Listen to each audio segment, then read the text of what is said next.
ergothérapeutes, pharmaciens, ils ont un petit peu plus d'argent.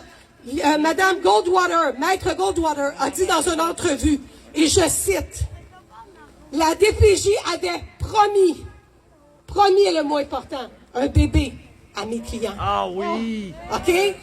Moi, je vais le dire ici maintenant, puis je vais vous laisser là-dessus, ça ne sera pas très long. Ma mère a été famille d'accueil pendant 28 ans pour la protection de la jeunesse. Elle a eu les enfants les plus célèbres du Québec. Les enfants de Luc X. Ils ont grandi avec ma famille. L'histoire de la DPJ et l'histoire des enfants, c'est très différent. Mais ce que la DPJ en a fait par après, c'est autre chose. Fait que ceux qui ont grandi dans les CR, qui ont été médicamentés à outrance, est-ce que c'est votre cas? Est-ce que vous avez été diagnostiqué en CR? Mais maintenant, ça vous revient dans la face quand vous avez des enfants. Fait qu'on n'est pas des servantes écarlates personne. Mais aujourd'hui, on va arrêter le cercle vicieux. Autochtones, Duplessis, les crèches, on est d'accord, Église catholique, et maintenant la DPJ. Ça va arrêter, il faut que ça cesse. Est-ce que vous êtes d'accord? Ouais! Moi, si aujourd'hui, je vais vous terminer là-dessus, merci beaucoup d'être là.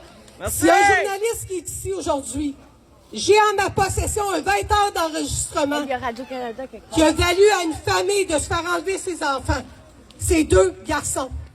Dans cet enregistrement-là que moi, j'ai écouté, OK, ça dit, t'es rien qu'un petit crise de tonne de marde. C'est ce que ça dit ici. Hein?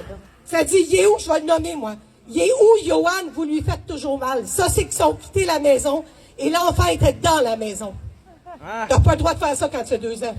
Ça dit qu'ils l'ont pris aussi pour les rénovations de la propriété, la toiture et les fenêtres. Fait que le journaliste qui a envie d'avoir ça ici, là, c'est un 20 heures d'enregistrement. Si ça tente d'écouter ça, ça vaut la peine. Tu le prends pas Sur ce, j'ai été 6 ans à dénoncer en 2019 parce que la fille de ma meilleure amie m'a demandé de l'accompagner. Je me suis dit, Chris, je suis tombée dans un asile de fous. D'après moi, la maison des 12 travaux d'Astérix, la maison de fous, c'est moins pire que la DPJ du Québec. Fait que là, on va redonner à César ce qu'il a fait à César. On va demander à la GRC d'enquêter. Vous les avez, les dossiers. Sur ça, merci de m'avoir écouté. Je ne suis pas une personne agressive, j'ai parlé fort, mais j'avais envie que vous écoutiez et que vous entendiez notre discours. Merci d'être là. Merci beaucoup! Merci. Solide. Oh ouais, vraiment solide. Et pour la prochaine, j'ai l'honneur d'accueillir une voix forte, une militante engagée, une protectrice des enfants, Mylène Hébert. Mylène est surtout connue pour son combat contre la pédocriminalité. Elle brise le silence, dénonce l'indicide et surtout ouvre les yeux de bien des gens sur la réalité qu'on préfère trop souvent ignorer. Mais son engagement va encore plus loin. Elle ouvre chaque jour à défendre les droits des enfants, à prévenir les abus et à accompagner les victimes avec cœur, courage et compassion. En tant qu'une conférencière, militante et femme de terrain, Mylène a contribué à des projets essentiels pour soutenir les survivants et éduquer la population. Elle incarne cette force tranquille, mais déterminée, qui ne lâche rien quand il est agi de prononcer je répète. Elle incarne cette force tranquille, mais déterminée, qui ne lâche rien quand elle agit de protéger l'innocence. Merci Mylène d'être ici avec nous. Merci de prêter ta voix à ceux qu'on n'entend pas. Voici Mylène Hébert.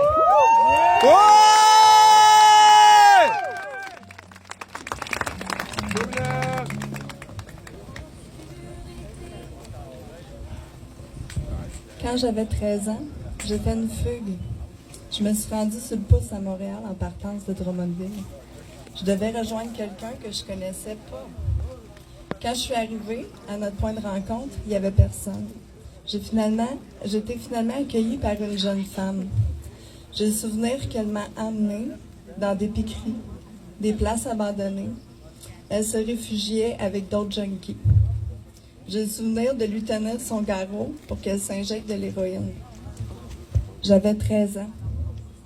Je Je me suis dit que jamais j'allais m'injecter à ce moment-là. Ça m'a marqué de la voir comme ça. J'ai le souvenir qu'elle me présentait des motards qui m'ont gardé dans un local. Ils m'ont drogué, violé, humilié. Et ensuite, ils m'ont fait danser dans les bars nus. J'avais 13 ans. Je me souviens de la première fois où j'ai dû aller sur un stage pour me déshabiller. J'étais malade. Je ne sais pas si c'était la honte ou la quantité élevée de drogue qu'on me donnait. C'est probablement les deux à la fois, avec la sidération. J'ai 13 ans. Ils m'ont fait danser dans tous les bars de danseuses nues que la majorité des gens connaissent très bien, comme le Lady Marianne. J'étais constamment transférée d'endroits afin qu'on ne me retrouve pas. Je n'avais aucun point de repère. J'étais sidérée, dissociée, droguée, prise au piège. Contrairement à d'autres témoignages que j'ai entendus, je n'ai pas développé de relations affectives avec aucun membre qui me vendait ou aucun abuseur qui m'achetait. On m'a fait danser en Ontario. Aussi, je me souviens de m'être rendue à Alma. Je suis allée à Windsor, près de Détroit. Il y avait des transferts avec Détroit, où les clients de Détroit consommaient les jeunes Canadiennes. C'est une grosse organisation. Il y avait plusieurs chauffeurs vendeurs, des faux documents. Ils prenaient les cartes d'identité des victimes pour leur donner de nouvelles cartes avec un âge majeur. Et une photo qui ne ressemble même pas vraiment à la victime. Ils me logeaient directement dans certains bars ou appartements, des locales appartenant au réseau ou dans des motels. Au moment où on a commencé à m'amener dans des parties privées, à un moment donné, on a commencé à m'amener dans des parties privées ou dans des raves. Je me souviens qu'ils m'ont vendu à un vieux monsieur. Il semblait vivre dans un château.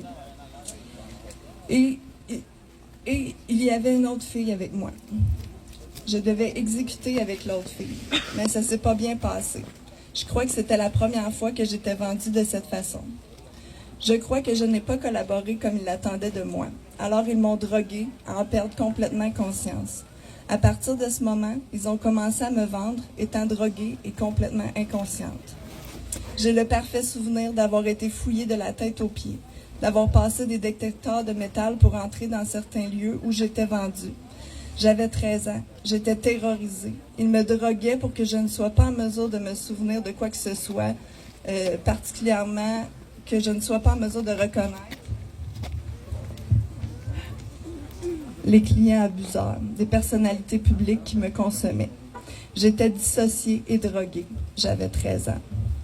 J'ai le parfait souvenir d'avoir été backstage et dans l'entourage du chanteur Éric Lapointe en 1998, alors que j'étais vendue dans ce réseau. Quel était le rôle de son agent, Yves-François Blanchette, devenu politicien aujourd'hui? J'ai le parfait souvenir d'en avoir parlé à ma famille lors d'un jeu de société où on devait affirmer une vérité ou un mensonge. Et j'ai confirmé avoir été dans l'entourage d'Éric Lapointe alors que j'étais vendue dans ce réseau de mineurs. Et ma famille ne m'a pas cru. Quand j'étais en centre jeunesse, j'ai écrit et nommé Éric Lapointe. Des employeurs du centre jeunesse ont vu et lu ce que j'ai écrit. Donc, aucune excuse. Aucune! Les employés de la DPJ savaient que j'étais prise dans un réseau de trafic sexuel. Le centre jeunesse savait que Éric Lapointe était impliqué dans mon réseau. Et le centre jeunesse n'a absolument rien fait autre que de protéger mes agresseurs. Exactement. J'ai dénoncé plusieurs fois, j'ai dénoncé plus de fois qu'à mon tour. Et vous êtes en obligation d'intervenir pour me protéger. Ouais. Vous avez failli à votre devoir de protection. Exactement. Je me souviens que ma tante m'avait retrouvée et identifiée alors que j'étais prisonnière de ce réseau. Et les policiers sont intervenus auprès de moi. Mais ils m'ont laissé dans les mains de ceux qui me vendaient. Mais oui, ils ont dit c'est pas elle. C'est des corrompus! Ma tante elle m'avait identifiée. Fuck la corruption! Fuck la corruption! Ils m'ont laissé entre les mains de ceux qui me vendaient et par la suite, je devais être vendue en Guadeloupe. Ils m'avaient dit que j'aurais du fun, mais je savais à ce moment-là que je n'allais jamais revenir vivante. Je me suis sauvée et rendue par moi-même aux policiers. quelle surprise les policiers ont dû avoir en me voyant débarquer alors que je devais être rendue en Guadeloupe.